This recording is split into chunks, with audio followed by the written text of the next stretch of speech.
welcome to the show where the only things more unreliable than our jokes are our memories. Yes, welcome to another episode of, which show is this again? I don't remember. Maybe the intro will tell us.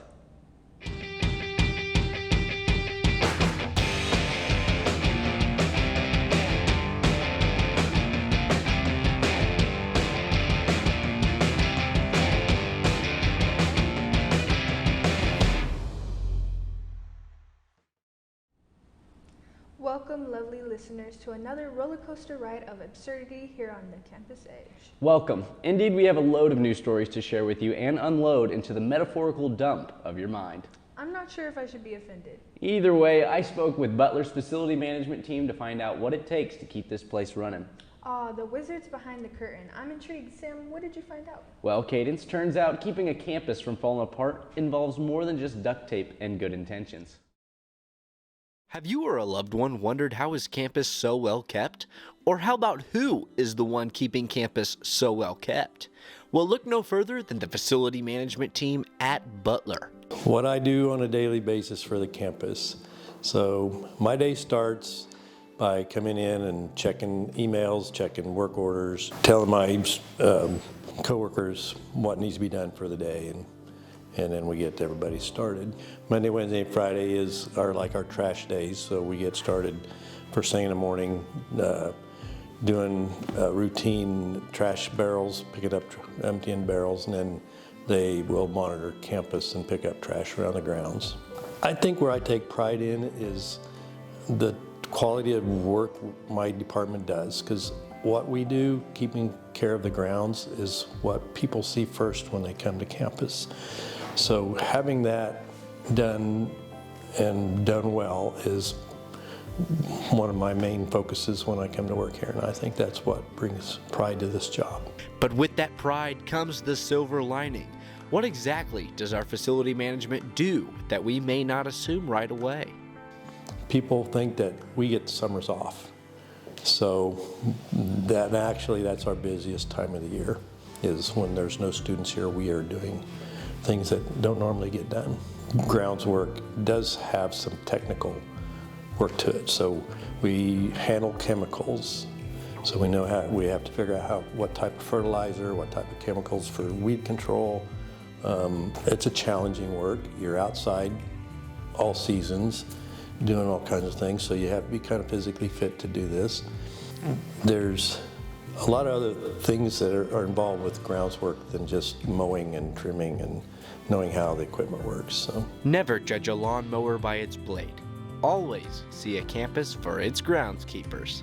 For BCTV and Campus Edge, I'm Sam White. Wow, who knew so much went into maintaining the campus? The facility management team does a lot. After a day in their shoes, I would be ready for a dinner and a movie. Well, you're in luck. Reporter Lanie Wolf has weekend plans to share.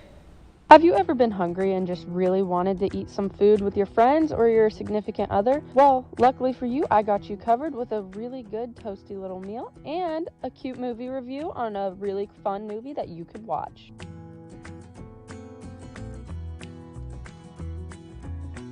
So we are going to be making zesty roasted chicken and potatoes. You're going to need 3 boneless chickens. Cut your potatoes. You're going to need a whole bunch of sauces and seasonings. You're going to mix all of the sauce together. Basically, you're going to scatter all the chicken around. You're going to scatter the sauce all over the potatoes and chicken and put it in the oven for 45 minutes.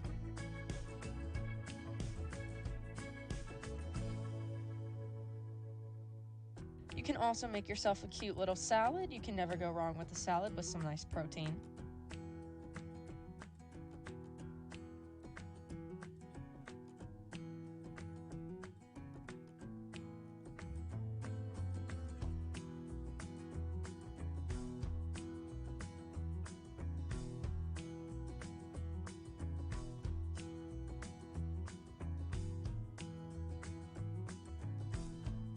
The movie I have for you all to watch is one of my favorites. It's a very big classic.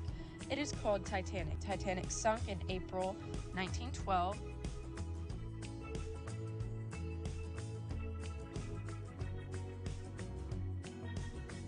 Jack and Rose, basically, they fall in love on this ship while they're trying to get to America. The ship hits an iceberg tragically, and the ship sinks. Some survived, some didn't. They didn't have enough lifeboats, but it's a really cute movie. But don't be fooled, because Jack and Rose are not actually real. Hope this helped you guys figure out a nice movie you can watch with a nice dinner. My name is Lanie Wolf with BCTV and Campus Edge, signing off. Don't move. I think there's a spider on your shoulder. Just stand still and we'll take a quick break while we handle this arachnid situation. Honorary Forest Ranger Betty White here, lending a hand to my dear friend Smokey Bear, because for years he's only said, only you can prevent wildfires. But there's a lot more to say. Like, if you park your car on tall, dry grass, the hot exhaust pipe can start a wildfire. So keep the animals safe, especially the cute shirtless one. Go to smokeybear.com to learn more about wildfire prevention.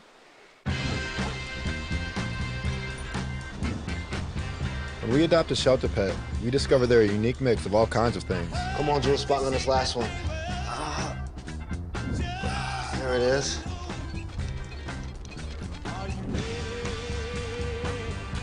Keep going with it.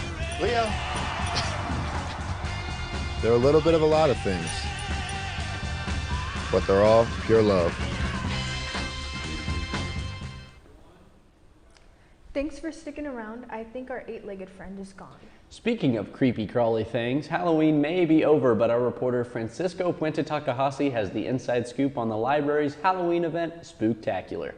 The library held its first Spooktacular event, which consisted of many spooky yet fun activities. I am Francisco Puente Takajasi, reporting for Campus Edge. So this is just kind of a fun thing to do for Halloween. We've never really done anything here for Halloween before, so we're trying out some different activities like trivia and crafting, a community wall, painting, selfies, and of course there's always food. Well, the activities are pretty fun. I made a sun catcher, a little cat one. That's pretty cool. And if people like to paint, rock painting is pretty fun too. So, and the trivia is pretty neat. It's pretty hard, actually. It was, maybe we'll go over and try the rock painting. I'm not a painter, but yeah, I like the sun catcher. I can glue and put paper together. That's what. Here at the party, there's not a whole lot of people here yet. I was expecting some more people to show up, but they have a lot of good stuff set up here, and so I'm excited to, see more people show up and play all the games that we have set up here. I'm having fun rock painting right now, and so the arts and crafts are definitely ones that have more fun, but I am excited to look at the trivia they have around the library too. My favorite part of the event is I'm a sucker for a costume, and so I like the costume. You might not be able to tell, but I'm Dr. Gordon from the first Saw movie. I don't have my Saw prop on me, but that's my favorite part. Yes, I'm having lots of fun. Whoever's idea to get these rocks and paint them into like spooky little characters is amazing. I love painting rocks. My favorite part is probably just seeing everyone's costumes. It's one of our supervisors is wearing a whole onesie that's a cow. I think it's hilarious. I love seeing everyone's different costumes and everything. With the Spooktacular event being a hit, there are definitely more to come in the future. I am Francisco Puente Takajasi, reporting for Campus Edge.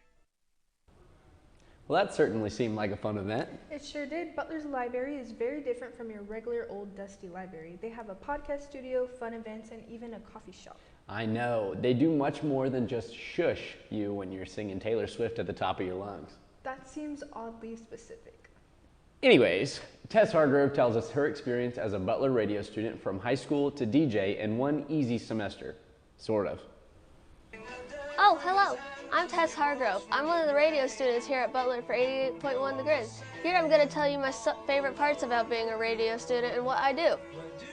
When I started my show, it was supposed to be like 60s rock and roll, but then I decided, no, that's not where I want my direction to go, so I decided I'll stick to the oldies part, but I'm going to do like a broad range. And my range I really like for my show is like rock and roll and grunge mostly. My two favorite shows that I've done so far is Janis Joplin and I've also done a grunge like segment.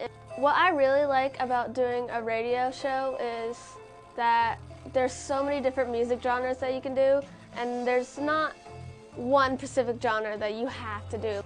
I will say when I first started, I was pretty nervous. I had to have someone else come in and help me do everything, but after that first show, I was like, I can get the hang of it, and now I'm like, oh, this is so easy. Now I can do it like every week and just be completely fine doing it on my own.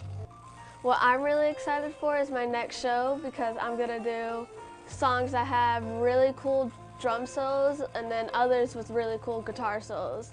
I'm really excited to see what kind of songs I can differentiate and put in a playlist and have everyone listen to. Some of my favorite artists that I've done so far is Elvis, Queen, Elton John, and Janis Joplin. I love Janis Joplin so much. Her music is amazing and I love her voice. Well, wasn't that cool? Anyways, I have to get back to my radio show, but I hope I see you next time listening to 88.1 The Grizz. Bye! Ladies and gentlemen, it is with deep sadness that I must announce a short break. I understand that it may be challenging, but I have full confidence that you will overcome it. Campus Edge will be back shortly. Hey Bobo, do trees tell each other stories? I'm sorry, I'm afraid I don't know that. Hey, why don't we go find out? Listen. Do clouds take naps? I couldn't tell you. Dad, do stars visit their friends? Look!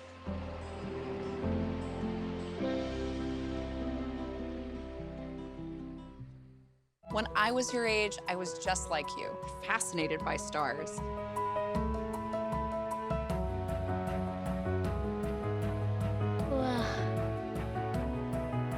But now I get to search for life in the universe. And who knows, maybe life is looking for us too. So we're like aliens to them? Yeah. Does anyone want to be a scientist now? I do. Awesome. We need more girls in STEM. Maybe we can find aliens. Now comes time to bid adieu. It's always too soon, isn't it? That it is, but we have lots of work to do for the next episode. That we do. If you want to see this episode again, or any of our past episodes, check them out on our YouTube channel, Butler Student Media, their permanent online home. thank you for joining us on this episode of The Campus Edge.